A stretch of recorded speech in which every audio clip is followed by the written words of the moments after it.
Hi, if you have water on your bathroom floor and you discover that when you flush the toilet, water is running down the outside of the toilet tank, like that, then this video will show you how to stop the leak without repairing or replacing any plumbing parts. The first thing you want to do is take the top off the tank. You see the problem right there.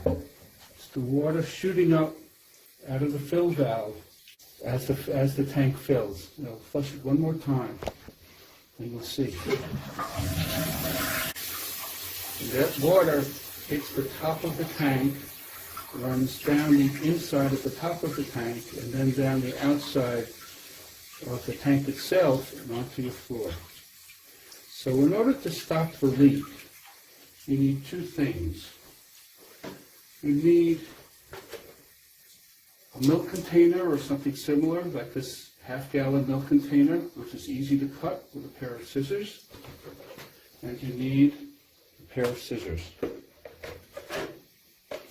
And all you want to do is cut this container so that it will stop the leak. And I'm going to show you how to do that. Pretty simple.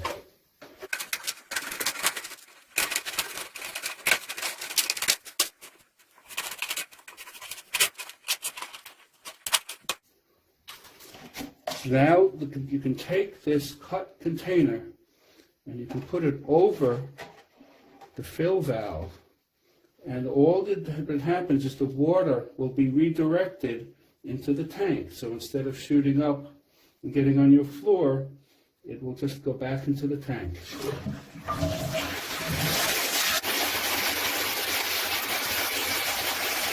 Now, before you leave the cut container in your toilet tank permanently, you want to remove the label so that the label doesn't come off and shred in your toilet tank over time. So you just want to put it in the sink, on some water, let it soak for a while. So after the container has soaked for a while, you can take it out, and then you can just peel the label off. Should come off pretty easily by now. Okay, so I've gotten the label off completely now, and so it's ready to be put into the toilet tank, like that. Just it one more time. You can see the water is going right back into the toilet tank where it belongs. Now my experience is that this will fix the leak for many years without any problem. You might want to check on it maybe once a year or so, make sure that the plastic isn't being degraded. And if it is, of course, just put in a new one. Now if you have any other problems, any other leaks or anything else wrong with your toilet, of course you have to get that repaired. But for this particular problem, water squirting out the top of the fill valve, this will do the trick. Thanks for watching.